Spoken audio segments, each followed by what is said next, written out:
오늘 우리에게 주시는 하나님의 말씀은 잠언입니다. 잠언 14장 14절과 15절을 우리 같이 함께 합독하도록 하겠습니다. 잠언 14장 14절과 15절을 같이 함께 합독하겠습니다. 시작. 마음이 굽은 자는 자기 행위로 보응이 가득하겠고 선한 사람도 자기의 행위로 그러하리라. 어리석은 자는 온갖 말을 믿으나 슬기로운 자는 자기의 행동을 삼가느니라. 아멘. 자, 오늘 말씀은 자기 행위의 보응이라는 제목으로 말씀을 증거하고자 합니다. 14절에 있어요.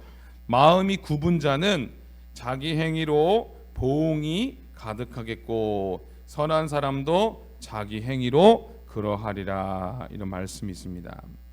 자, 로마서 2장 6절에 보면은 하나님께서 각 사람에게 그 행한 대로 보응하시되 이런 표현이 있어요. 참고 선을 행하여 영광과 존귀와 썩지 아니함을 구하는 자에게는 영생을 주시고 오직 당을 지어 진리를 쫓지 아니하고 불의를 쫓는 자에게는 노와 분으로 하시리라. 두 가지예요, 여러분. 보응이 바로 선한 일의 보응과 악한 일의 보응이 있다는 거예요. 그러므로 사람들은 모든 일을 행할 때 반드시 누구의 보응이 있다? 하나님의 보응이 있다는 것을 알아야 하고 그것을 책임 있게 각오해야 합니다. 자, 예수님께서요 십자가를 딱 지실 때에 오른쪽 왼쪽에 누가 있었어요? 강도가 있었어요. 근데 이 강도 중에 이 강도에 대한 내용이 나오는 누가복음 23장 이 39절에 41절에 이 강도들이 이 한 사람은 그러는 거예요. 내가 참 그 십자가 위에서 그 아플 텐데 거기서 예수님 보면서 내가 그리스도냐? 너와 우리를 구원하라 해라. 그리고 이렇게 말하는 거예요. 비꼬듯이. 근데 옆에 있는 사람이 그걸 또 꾸짖는 겁니다. 내가 동일한 정죄를 받고서 하나님을 두려워하지 아니하느냐? 우리는 우리의 행한 일에 상당한 보응을 받은 것이니 당연하거니와 이 사람이 행한 것은 옳지 않은 것이 없느니라. 야, 저는 이거 말씀을 들어서 너무 은혜가 되는 거예요. 마지막 순간에도 이렇게 하나님 기회를 주시는구나. 마지막 순간에 이런 고백해가지고 천국 간 거 아니겠습니까? 너무 중요한 거예요. 이 말씀 보세요. 우리는 우리가 행한 일에 상당한 보응을 받은 것이니 당연하거니와 자기들이 보응을 받는 게 당연하다 이렇게 생각했어요. 자, 전도서 11장 9절에 보면은 이 청년들에게 이런 말씀을 하고 있어요. 청년이여 내 어린 때를 즐거워하며 내 청년의 날을 마음에 기뻐하여 마음에 원하는 길과 내 눈에 보는 대로 쫓아 행하라. 그러나 하나님이 이 모든 일로 인하여 너를 심판하실 줄 알아라. 이렇게 말씀합니다. 여러분, 아이고 아무도 보는 사람 없지? 야, 이거 내가 완벽하게 했는데 이거 완전할 거야. 아무도 모를 거야. 여러분, 그렇게 내가 아무리 이거 알리바이라고 합니다. 알리바이가 확실하다고 해서 완전 범죄 됩니까? 아니에요. 하나님의 눈은 어디서나 우리를 다 보고 있다는 거예요. 그래서 때로는 하나님은 그 알리바이조차도 무효로 또 만드시는 분이에요. 자, 성경에는 이런 내용이 많아요. 자, 다윗을 보세요. 다윗. 갑자기 다윗이요 잘 살고 있다가 살만하니까 나쁜 행동을 했어요. 뭐죠? 남의 부인을 이렇게 범한 거예요. 바로 우리아의 아내를 범합니다. 이 사실을 알고 있는 사람은 다윗과 우리아의 아내밖에 없었어요. 그런데 어느 날 갑자기 나단 선지자가 찾아왔어요. 그리고 다윗 왕을 책망합니다. 하나님께서 이 일에 대해서 어떻게 보응하시는지에 대해서 성경은 말하고 있습니다.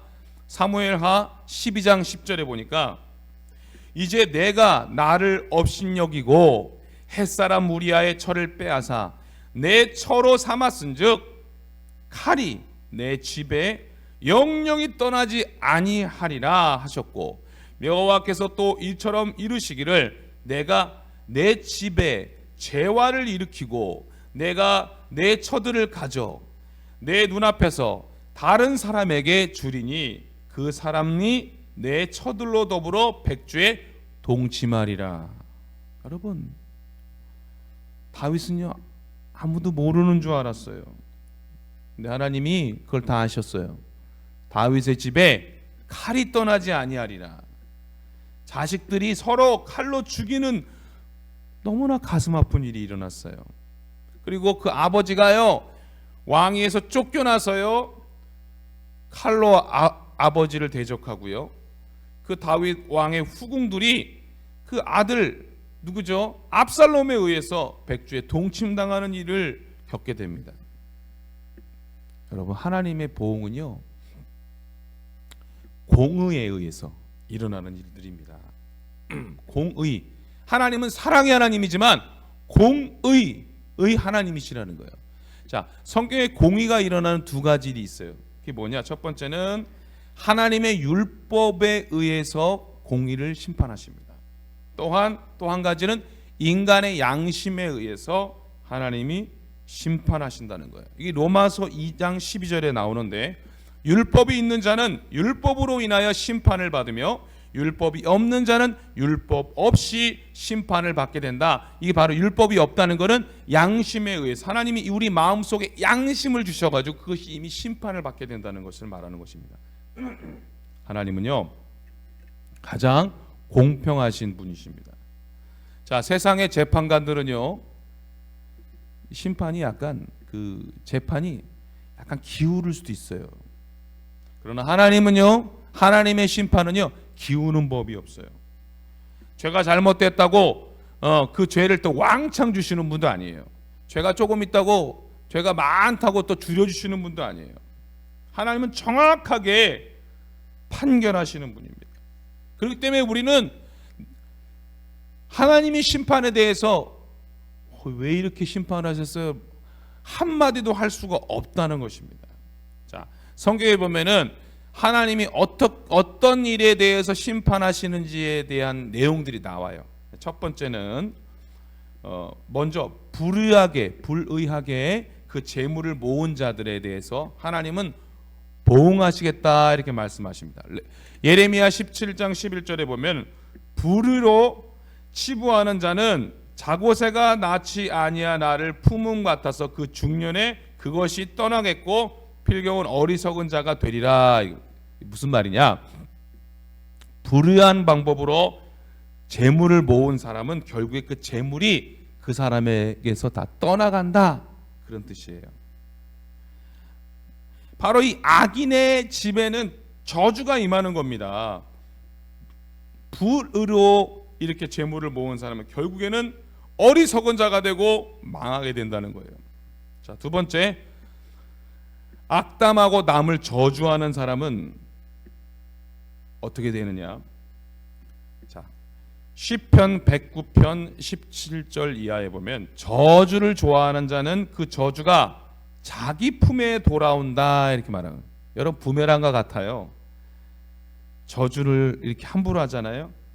자기에게 돌아온다는 거예요. 함부로 남을 저주하면 안 돼요. 자, 세 번째, 부모를 만홀히 여기는 자에 대한 보응이 나와요. 자, 부모를 공경하면요 하나님이 엄청난 축복을 주신다고 그랬어요. 그런데 부모를 만홀히 여기는 자는요 엄청난 그런 재앙이 당하게 되는 거예요. 에베소서 6장 1절에 보면 자녀들아 내 부모를 주 안에서 순종하라 이것이 옳으니라.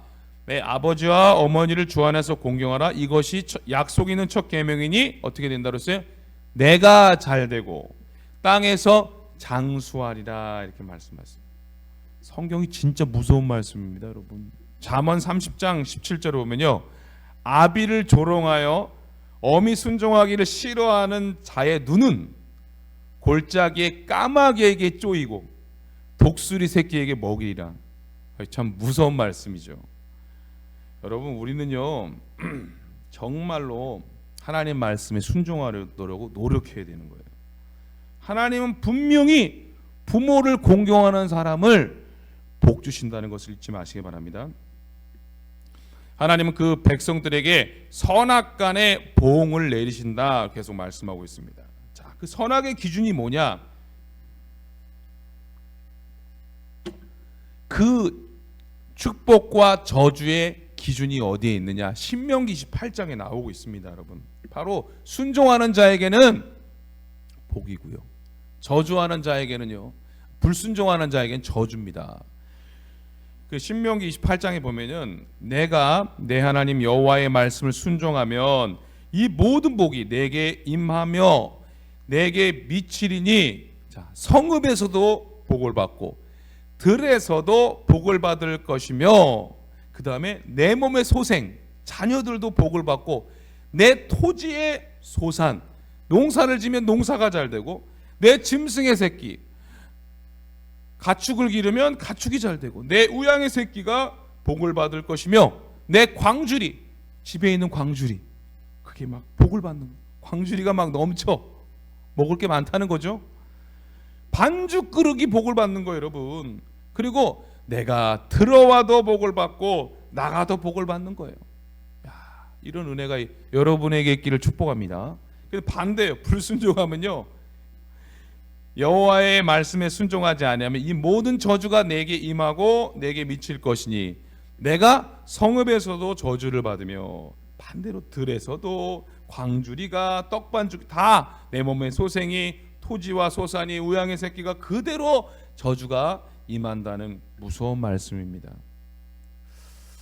여러분, 하나님이 죄인들에게 내리시는 이 보응은 이 두 가지로 나타날 수가 있습니다. 이 세상에서 반드시 나타나는 보응이 있어요. 시편 91편 8절에 보면 오직 너는 목도하리니 악인의 보응이 내게 보이리로다. 자, 악인의 보응은요, 현세에서 우리의 눈에 나타나 보이는 거예요. 자, 그렇다고 인간의 보응은 이 땅에서 또 끝나는 것이 아니에요. 어떻게 하죠? 죄의 보응은 언제? 하나님의 심판에 있다는 거예요. 하나님 심판에. 그래서 영적인 보응인데 이건 뭐냐? 육신이 죽어 그 영이 하나님 앞에 가는 보응이에요. 자, 이 보응은 뭐예요? 부자와 나사로 아시죠? 부자는 떵떵거리며 잘 삽니다. 가난한 사람 돌보지 않았어요. 그런데 하나님 보시기에는 그 부자의 모습이 별로 은혜롭지 않았어요. 그래서 결국에는 음부에서 그냥 지옥이죠. 지옥에 간 거죠. 그리고 나사로는 아브라함의 품, 천국에 간 것입니다. 이처럼 영적인 보응이 있고요. 두 번째는 또한 영과 육이 받는 보응이 있는데 이건 뭐냐? 마지막 심판 때에 받는 그 천년 왕국 이후에 예수님 재림하신 후에 살아있는 사람들의 변화와 죽은 자들 부활, 산자의 부활과 죽은 자의 부활이 있다. 그래서 부활이 있어요. 그래서 이렇게 말합니다. 하나는 생명의 부활로, 하나는 심판의 부활로 이렇게 말씀합니다. 요한복음 5장에 나와 있어요. 무덤 속에 있는 자가 다 그의 음성을 들을 때가 오나니 선한 일을 행한 자는 생명의 부활로, 악한 일을 행한 자는 심판의 부활로 나오리라. 자, 예수님은 마태복음 25장에서도 이렇게 말합니다. 또 왼편에 있는 자들에게 이르시되 저주를 받는 자들아 나를 떠나 마귀와 그 사자를 위해 예비한 영영한 불에 들어가라 이렇게 말씀하셨어요.